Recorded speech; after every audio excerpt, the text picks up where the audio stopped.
Senhor presidente, só lhe respondendo, acho que 2 pesos e 2 medidas nessa casa não dá. O que é para um é para todos. Se o vereador Bressan tem que dar o artigo na questão de ordem, se eu tenho que dar o artigo, todos temos que dar o artigo. Somos vereadores todos iguais, devidamente eleitos democraticamente. Então, penso... cheguei até a ficar nervoso, derrubei a cuia aqui.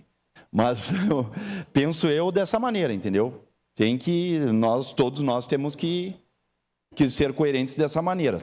Enfim, o assunto que eu quero trazer, até vereador Rafael, o senhor trouxe à baila a pauta, eu acho bastante interessante, que é a discussão do sistema carcerário.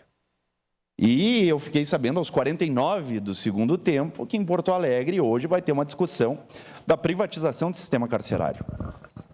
E eu acho, e não veio o convite para esta casa, acredito eu que não, e ninguém ficou sabendo, do vereador Lucas, até lhe respondendo aqui, mas da própria Assembleia Legislativa. Não sei se é frente parlamentar, não sei o que é, mas vão discutir isso aí lá. Então, eu acho que a segunda maior cidade do Estado deveria, sim, receber esse convite para se discutir essa questão, inclusive, da privatização do sistema carcerário, porque o sistema carcerário, do jeito que está hoje, está complexo demais, está um absurdo, está sucateado, e tem que haver melhorias. A pegar exemplo dos próprios Estados Unidos, que a maioria dos presídios, se não todos, são privatizados lá, e lá o sistema carcerário funciona.